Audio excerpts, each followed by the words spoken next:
Yeah, cutting of a lens. A lens of focal length f, a lens of focal length f is cut into two equal parts in the direction perpendicular to the principal axis. Then what will be the focal length of each part? See here, this is a lens, convex lens of focal length f, which is cut into two equal parts in the direction perpendicular to its principal axis. Then what will be the focal length of each part? See, this is one part after cutting. This is one part, and this is another part.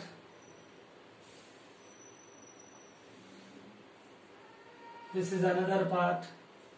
So say it is f dash, this is f dash. Okay? So after cutting two parts like this, we can imagine equal parts. Now, f dash and f dash. These two are again connected together. You will get your original lens, and its focal length is f. Now, using the formula that when two lenses are kept in contact, effective focal length 1 by f is equal to 1 by f dash plus 1 by f dash. So 1 by f is equal to 2 by f dash. F dash equal to 2f. Means each part will have the focal length 2f and 2f. 2f and 2f. Means focal length of each part becomes double that of the original lens. So from this what we can understand, what we can give the statement. The lens thickness is reduced to half and its focal length becomes double. A very important note that whenever the thickness of the lens decreases, its corresponding focal length will increase. So as such, here a convex lens of thickness, it is cut into two equal parts, thickness becomes half, corresponding its focal length becomes double. Therefore each part will have the focal length 2f and 2f. It's a very important. Right, next point is here. When these two parts are again connected back to back, what is its effective focal length? Let us find. When these two parts are connected back to back,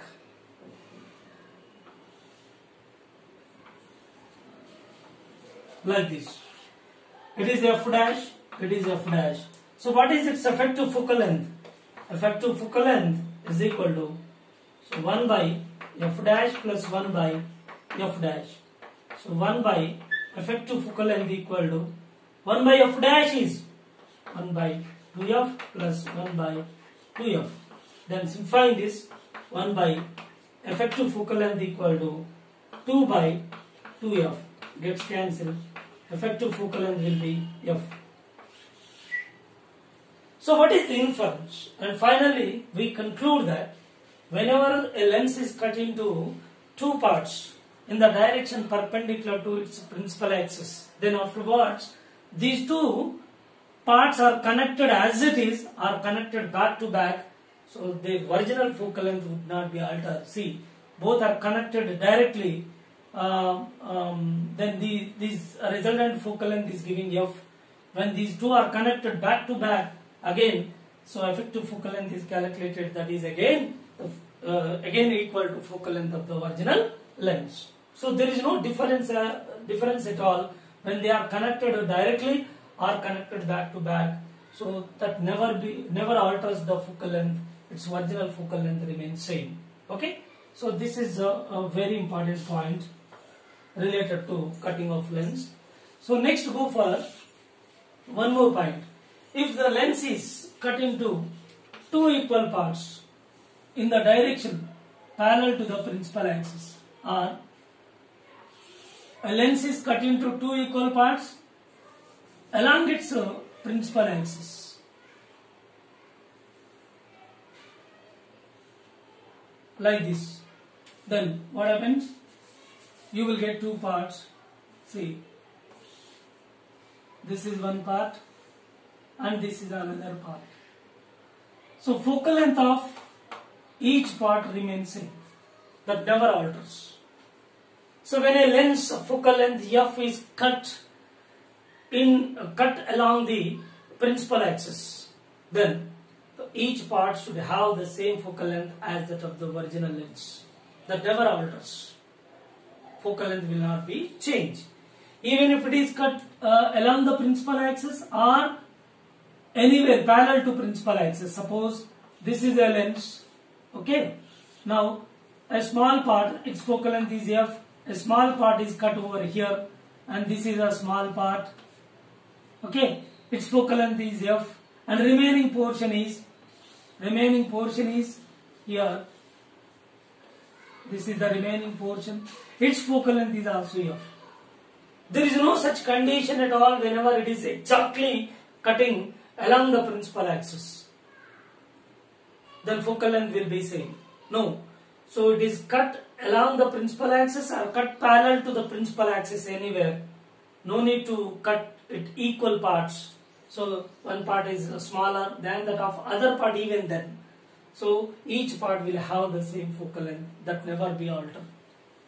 Okay. So the focal length of this small part and focal length of big part will be equal to focal length of the original lens.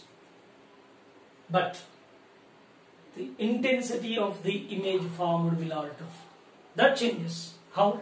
Suppose a lens is covering the light rays. Suppose this is one ray, this is another ray, this is third, this is fourth. Say example. And giving its image somewhere, they are all come to focus and giving image over here. Right? Its intensity say I. Whenever half of the part is taken into account for each part, so each part covering how many light rays? Only 2 light rays. As a whole, total lens covering 4 rays, and in which half part covering 2 light rays, and they come to focus and giving its image at the same point, of course, but here the intensity I dash is less than I. Means in this example, so totally 4 light rays are incident on the lens and they come to focus giving its image, but here half part is used, only 2 rays are covering by this lens and after refraction giving its image. But here intensity I dash will be half of the intensity which is obtained for full lens. Full lens covering 4 light rays. So half lens covering 2 light rays. Therefore intensity definitely decreases.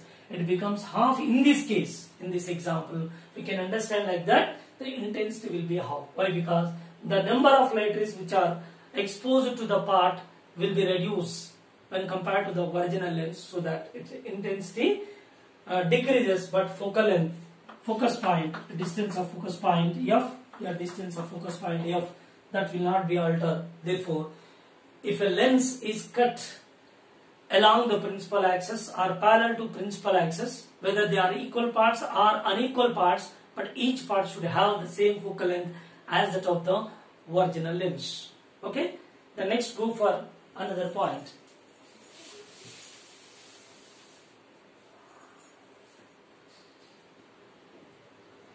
Now these 2 parts are connected together.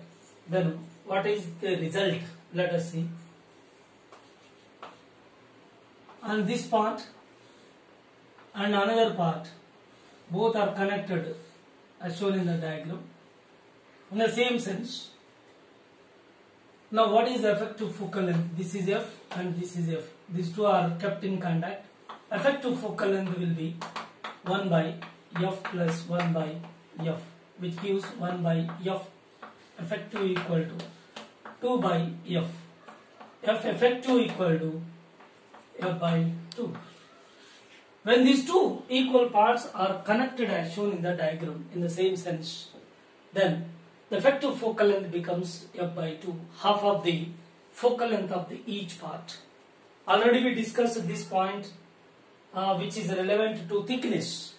If lens thickness is doubled in this case, when they are connected together, the thickness of the lens is doubled. When thickness becomes double, its focal length becomes half, so that the focal length becomes half.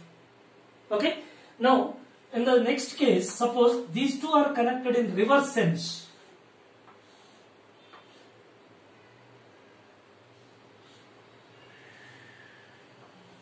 They are connected in reverse sense.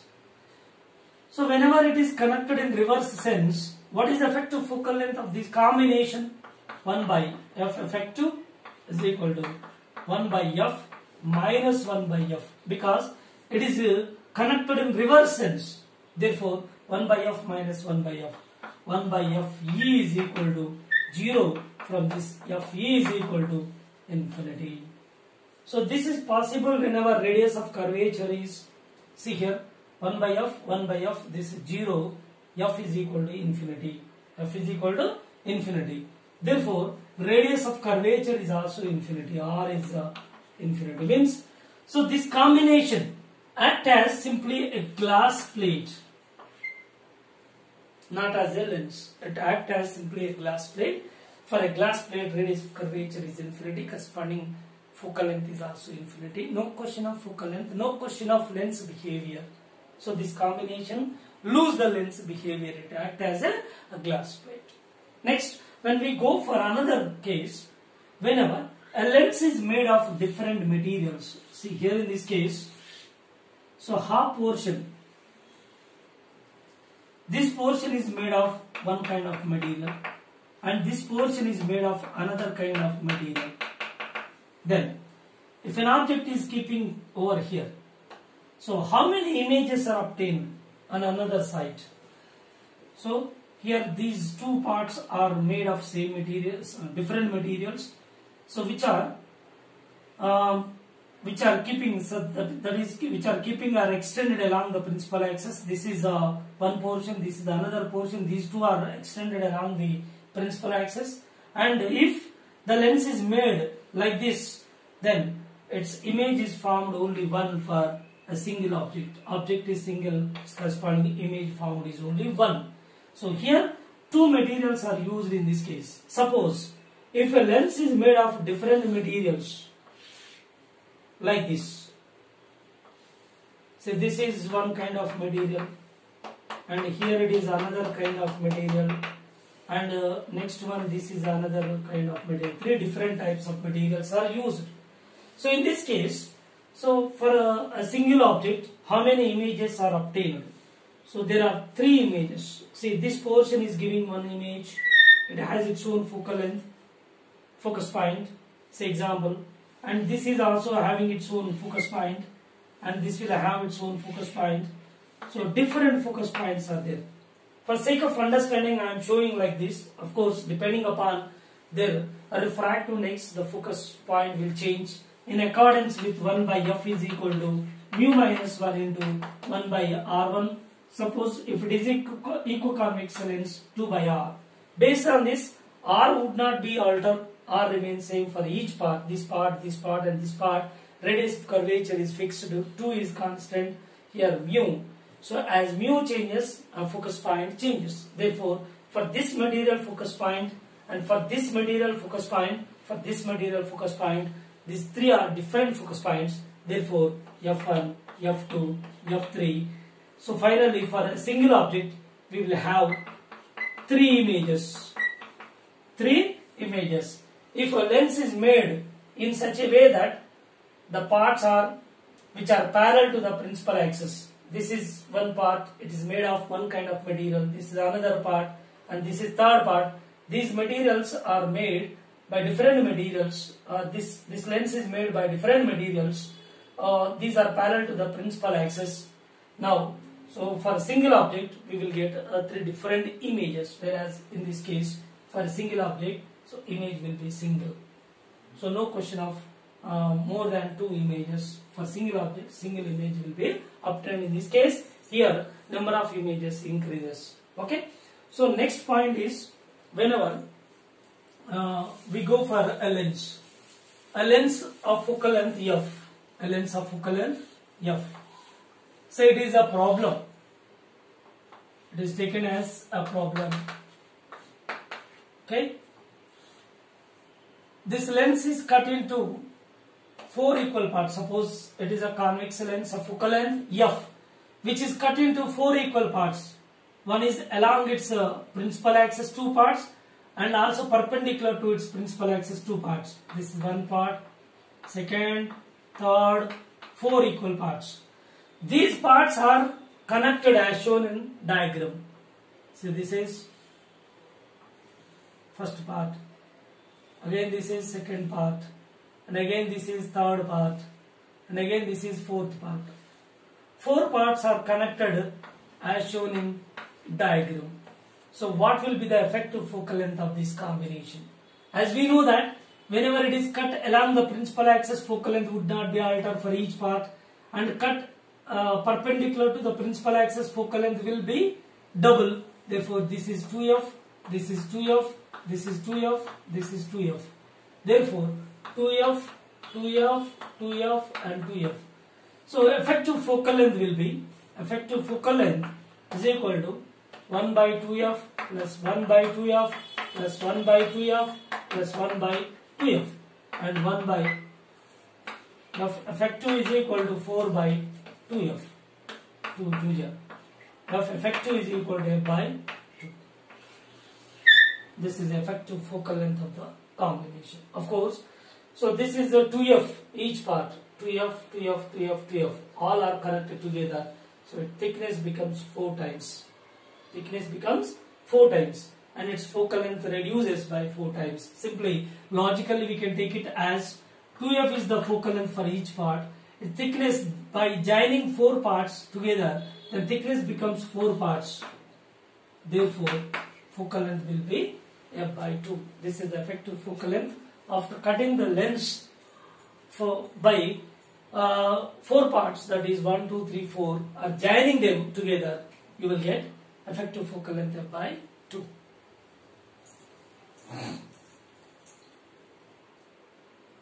Let us go for a second problem. There is a convex lens of focal length 20 centimeters. An object is keeping at a distance of 30 centimeters. If this lens is cut into 2 equal parts along its principal axis, and each part is displaced by 0.05 centimeters from original position. So this is shifted by 0.05, it is shifted by 0.05. The gap total between these two parts is 2 into 0.05 centimeters. Now, question number 1. What is the distance of image formed? Second one is, how many images are formed by these two parts? And next, what is the separation between the two images, I1 and I2? Separation between the two images. Once again, there is a convex lens of focal length 20 centimeters. An object is keeping at a distance of 30 centimeters from it. Lens is cut into 2 equal parts along its principal axis. Each part is displaced by 0.05 centimeters from its original principal axis. Then find the distance of image, and second one is distance between the two images formed by these two parts. Right? So here use the lens formula. U is equal to minus 30 centimeters, and V to be calculated. F is given 20 centimeters. It is also positive because convex lens. Now here 1 by V minus 1 by U is equal to 1 by F. 1 by V minus 1 by minus 30 is equal to 1 by 20. So 1 by V is equal to, this is 1 by 20 minus 1 by 30. 30, 20, 10 remains. This is 600. So 10 remains, 1 by V. V is equal to 60 centimeters. So image formed is at a distance of 60 centimeters. Yes. So each part, focal length of total lens is 20 centimeters. Focal length of each part will also be 20 centimeters, which cannot be changed. Already we discussed this point. Okay. Now, the image formed is, this part is forming one image. For that, this is the ray passing through principal axis point, and this is some other point, and after refraction this is image I1. And next one is So this is for second part, and after refraction it come to focus giving eye to image, right? So we have to find this gap, distance between the two images. This is image 1 and image 2. For two parts there are two images found. Okay, right? So he is asking the second question. First question is over, that is image distance 60 centimeters over, and the second question is I1 I2, taking this O, this is say A B, I1 I2 O, comma AB O, AB O, I1 I2 O. These are similar triangles.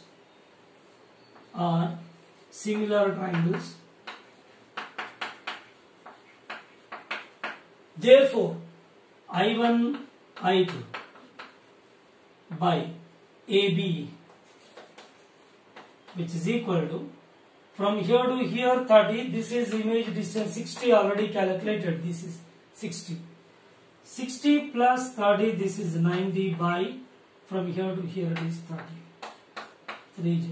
Now, I1 I2 is equal to 3 into, this is 2 into 0.0, 2 into 0.05, so this is 3 into, so 0.1, which gives us 0.3 centimeters. This is the separation between the two images found.